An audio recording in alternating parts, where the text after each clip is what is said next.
Welcome everyone back to Pommy and Oz. Hope we're all doing really well. If you're new around here, hit that like button and hit that subscribe. It really does help the channel out. Can't thank you enough for the support. We've absolutely churned them out recently, so thank you to all the new watchers, all the lovely comments. I really appreciate you. Today, we're going to answer that age-old question about Pick 2. A lot of opinions coming about Pick 2, and I have been quite open for about 3 months now. If I was North Melbourne, I'd look to trade that pick. And we're going to go into the reasons why I feel like that. We're going to go to the options available to them. Richmond are the one that's talked about. And I've really followed this one with interest because Richmond have ideas, as fans do. So do North.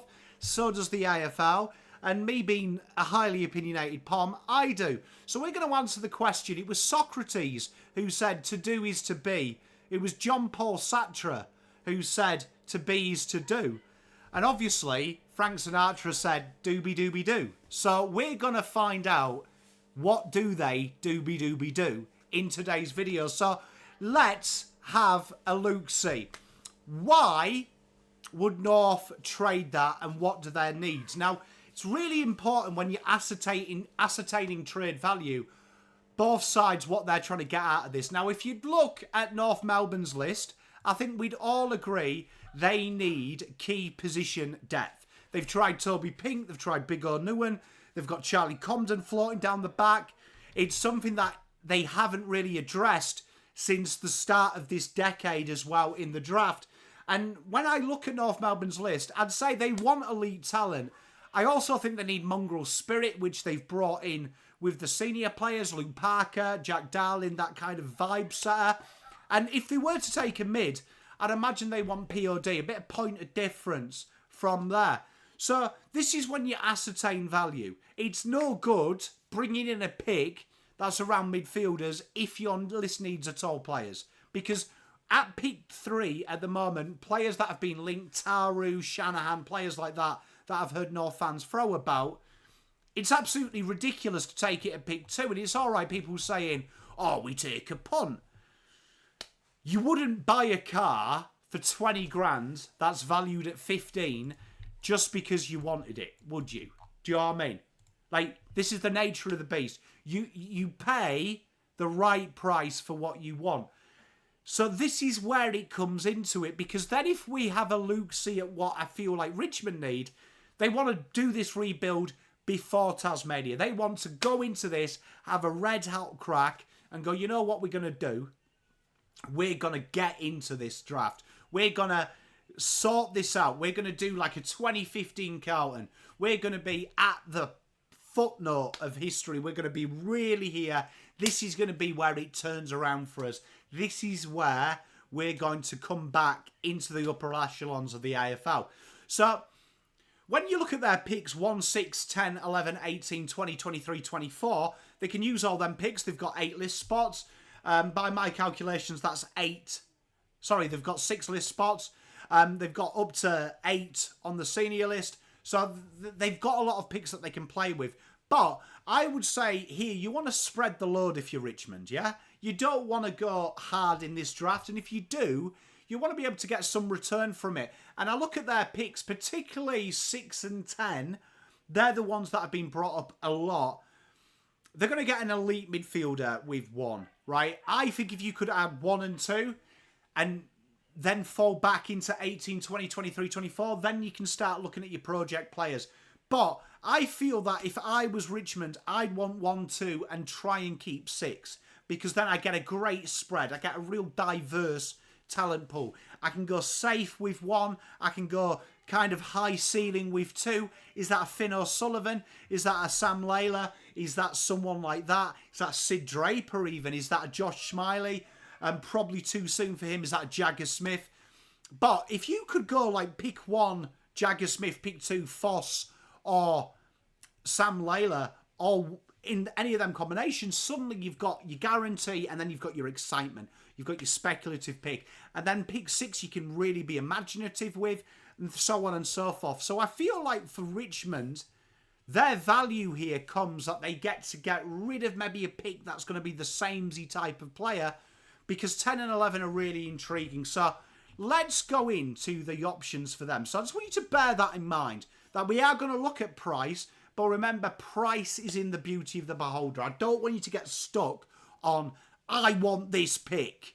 I want this pick. I demand this pick. That's the value, because the value is always subjective in this game from what you want to do. So I will reiterate that point. If you are North Melbourne right now, and you have kind of said, you know what I'm going to do? I'm going to look at key position players. Pick 3 is potentially the stupidest area to go for. So let's look at pick 3. Now, we haven't really had a chance to see someone trade for pick 3. The closest we had was pick 3, I believe, when Dustin Martin's draft, there was an offer of 6 for 14. So 6 and 14. So roughly, we know what the purview is for that price. So if we just base it on that, and obviously we can't do anything stupid like go, oh, but Dustin Martin was a world-class player. We know that that's about 2,912 points. So you're paying about 400 overs for that pick. So that's the rough base level. So let's look at the pick I've seen quite a bit from North Melbourne fans, right? Pick 6 and pick 10 coming in for pick 2. Now, I have seen some people say maybe North offer a future second, future third. It's 629 overs. So this is really one of them things where, do I think future picks are needed? This is entirely up to Richmond. Personally, if I'm giving up pick 6, I'd want something more from that. I'm going to be totally honest with North fans. It's a great deal for North. It is a great deal for Richmond as well, if you think about it, because that means that they would have 1, 10, 11, 18, 20, 23, 24. No doubt, I would suggest, though, that if there is an agreement of what you're going to do with pick 10, probably changes the value a little bit more in Richmond's favour. If they are conjecture and they're looking at pick 10, there is someone that Richmond wanted at pick 10. Is that Harry Armstrong? Is that someone like that? I reckon the conversation changes somewhat. I really do. I reckon the conversation changes somewhat. Because I think it's interesting. I think that the priority for North, going for key position players as a defender, I think the priority for Richmond would be more a forward. I would lean towards that. So if we did that, what else could we do, right? So this is another trade that I've seen Richmond propose. Now, I don't mind this one, 10 and 18 and 2. And I think you've got to keep pick 16. Now, this again mirrors up with that bid that we saw about Sydney offering for the pick 3 all them years ago. It's about pick 61 that Richmond win this trade. It's fascinating because I feel like North have to win this trade, in my heart of hearts. And it depends what type of players. Now, 1 and 2 for me are so integral to Richmond. I think if Richmond can somehow snag 2, and you could throw other curveballs out there. You could go Pommy. What about North? What about Melbourne? 5 and 9. Again, think of the type of players North want to buy. 9 helps. Again, I think 6 is right in that purview for North, where it's just adding a samey type of player or taking a player you really want to need early. And if you've got 2, you've got to trade down. So, I would be more willing to lower my worth. So I want you to stay with me here, because here is Pommy's suggestion. 2 for 10 and 11. North win this trade by 207. Richmond still have 1, 6, 18, 20, 23 and 24. I still think that they can get a really top-end key forward in this and a defender. I think you're right in the Wicklow purview, and we're going to look at all these picks we've talked about here in a minute. But I feel like this is the sweet spot for both clubs. North get picks together, meaning they get the monopoly of what they want. Richmond get 2 elite mids with big points of difference, and 6 they can really get creative. They could maybe trade that down. You don't know what Carlton are going to do in Adelaide. If Carlton takes Sid Draper, I reckon Adelaide there, they've only can use 1 pick in this draft and hope Welsh and do a bit of manoeuvrability. They've got 37 senior spots at the minute. So they've got to do some movability, which there will be a video on how they do that, because there is a way. But they ain't going to trade 4 into 8 picks. right? But they may trade down for futures. So you may see at that stage Adelaide suddenly going, Richmond, you want to come to the party here? 4 future second for your 6, something like that. You may see something like that. So this would give, I think, North a bit of manoeuvrability, but also keep pick 6. Because I think pick 6 is really key in this draft, because I think you're going to be a mistake. And if I was Richmond, I'd want 6. The reason why is I think that the top 5 talents won't go top 5. I think there'll be one slider, and that really allows Richmond to pounce. But losing 10 and 11, they still have 18 and 20, where there will be key position players. And more so, this could be a real fascinating one at 18, because I think one of the keys does slide there. So that gives them that option as well. And it separates them here, where they can literally do that. So let's have a look. So obviously, we could talk about pick 2, but we know if the draft goes how we expect it to do, we'll discredit and ignore the fact that there is a gentleman called Levi Ashcroft, who I've had pick 1 for a long time now. Jagger Smith, Sam Layla. Makes sense. Finn O'Sullivan, it makes sense. They get in front of Carlton. Real great options here for them. And I don't think Carlton would take Jagger Smith. So that's why I think Adelaide, Melbourne will be in a very, very interesting position here. Because if Jagger falls down, I think that could be a really interesting conversation for Richmond. If they could end up with, say they took Finn O'Sullivan and Sam Layla, they could be a chance Jagger Smith gets there. Because I don't think he's a dire need for Carlton. I don't think that type of player is a dire need for Adelaide. It could be. It could be. It definitely suits their mandate. I just think that they're going to be looking for that Sam Draper type footballer. And although he is an Adelaide boy, I just think if he didn't get there, I think you may see something happen with pick 4, which could be really fascinating for them. Because that would make sense. If they could trade that for a future and, say, a pick in the 20s, they know they get Tyler Welsh, and then Adelaide can look ahead to next year. So that's a really fascinating one. But let's have a look at some of the players. So let's look at pick 6 options. And I want you to think here from a North Melbourne perspective. Really get in that. Why would they do that? And the first player that we're going to look at here is a guy called Harvey Langford, right? Now, Harvey Langford, he's got that game-breaking ability. He's 191, Dandenong boy. A lot made of his pace, but the kind of way that he plays is I could see, like, an area here of that real conduit third type player early doors who plays up there because he's scoreboard, elite running, a real connection between their midfield and forward line. It's a massive POD. And I think the pace here is really overplayed. You can see in the seniors here, he did play 1 VFL game, 12 touches, 2 marks, 2 clearances, 8 I50s, 3 score involvements, 3 tackles. He's big. He's rambustious, really strong in the air, and there'll be an immediate use because this pairing it up with LDU is fantastic. And I think that you've got to be looking at Operation Keep LDU. And I think LDU would look at this player and go, okay, I've got that big guy. And a lot of the pundits linking him to Marcus Bontempelli, absolutely madness. Marcus Bontempelli is a freak of nature, rare player. But you can see it. And as a winner of the Lark Medal, he's shown his class all year. 25 touches in his 4 games for the National Championships. 6.3 marks, 6.3 clearances, 6.3 inside 50s, 7.5 score involvements, and the 3 tackles and 0.3 goals. Really showing that the ability of working hard defensively as well. So this guy just runs for days. And the thing is, you don't get any quicker throughout the game. You don't get any smaller throughout the game. This guy just keeps his levels.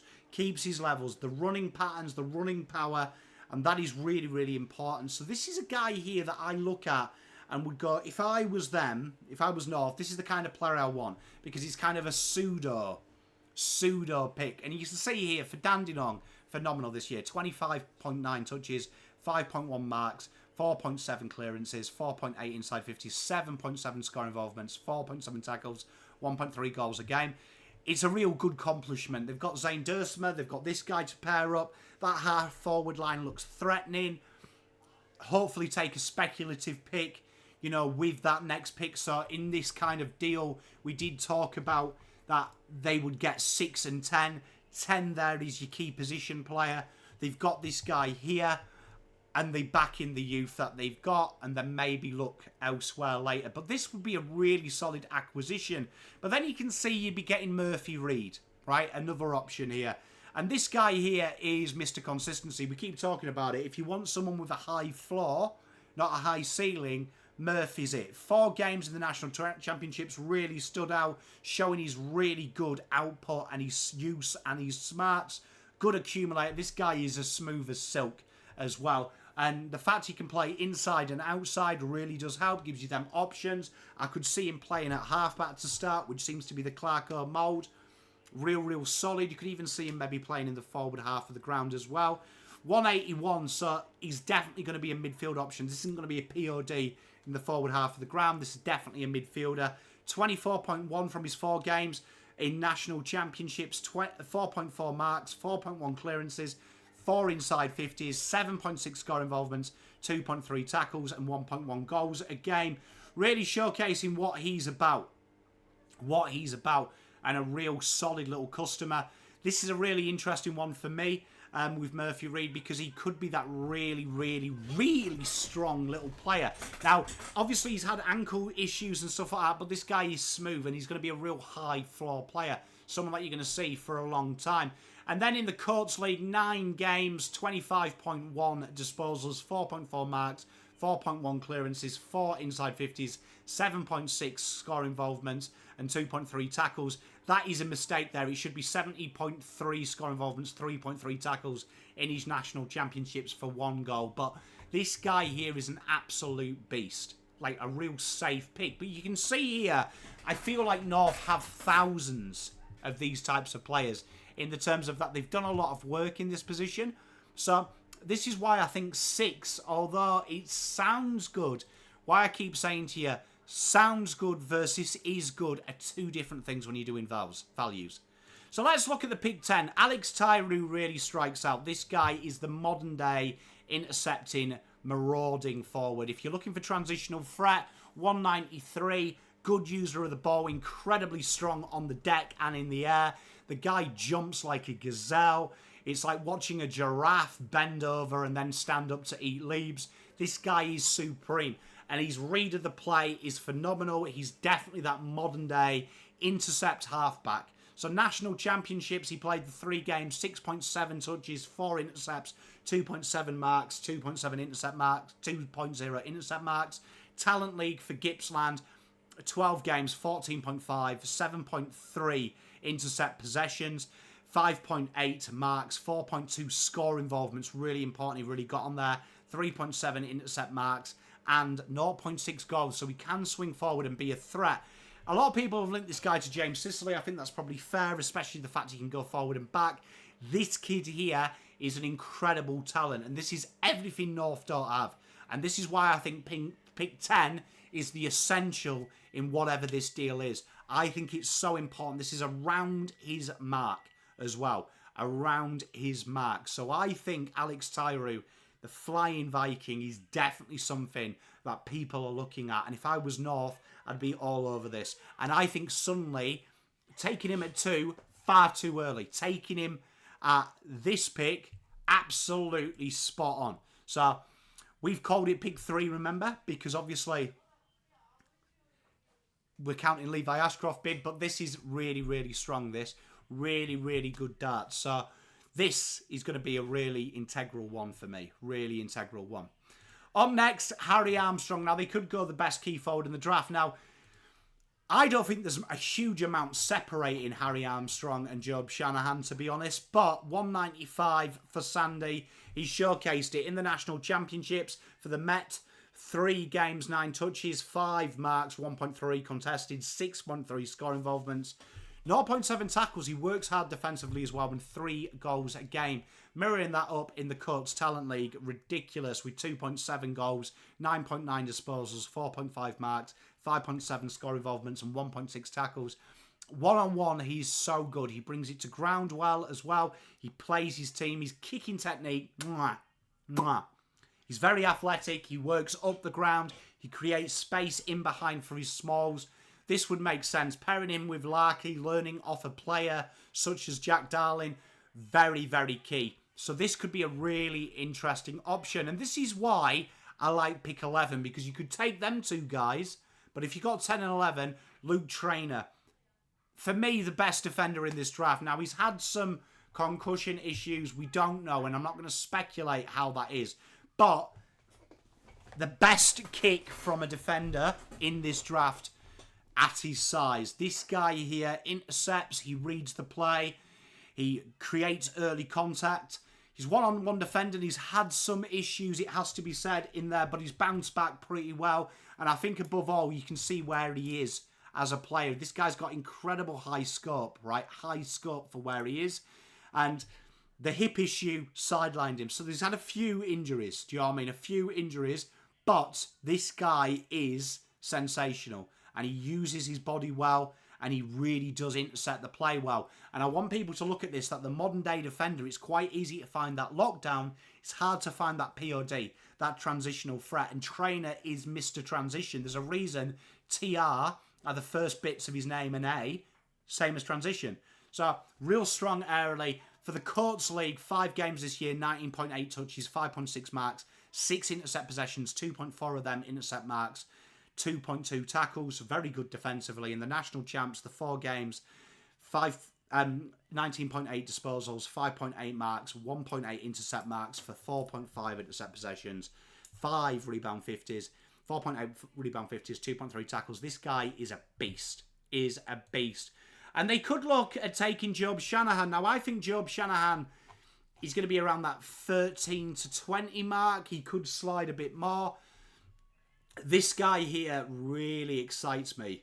Because I think that you could see the way that he reads the ball and the way that he uses the ball. This could be an option that you make him a swingman like they have done with Comden. But his ability one-on-one is incredible. And he's played a few games down the back, but his forward line is where he stands out. A very solid kick, very beautiful kicking action. He likes to work up and down the ground, but you want to see how he stops the intercept. That's where maybe that defense acquisition could come into it. He's very good at using his body. Probably the best key forward in here at using his size. At 195, he has a real good knowledge of when to engage.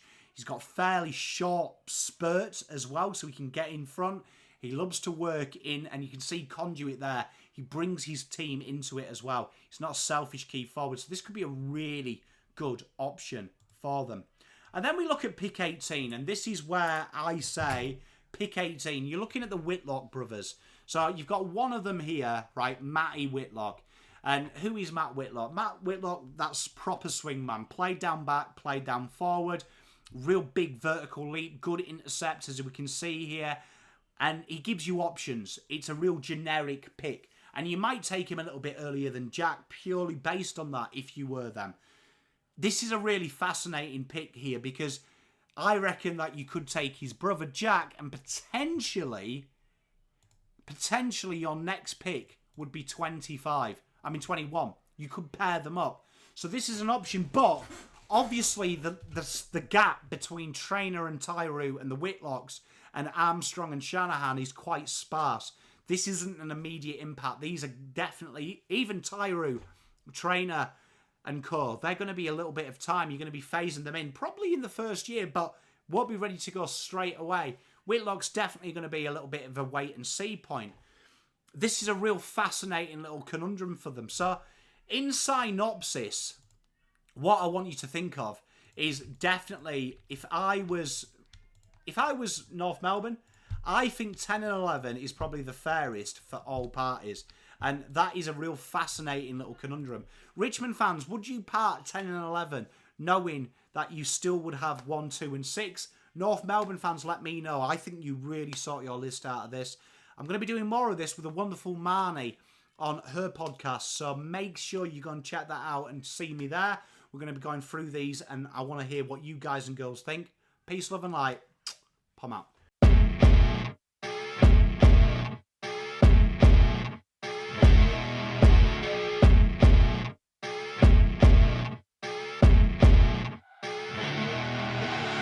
I see her rolling up, Uber black Cadillac, high heel boots and a sexy body full of tats. Baby's bad, oh baby's hella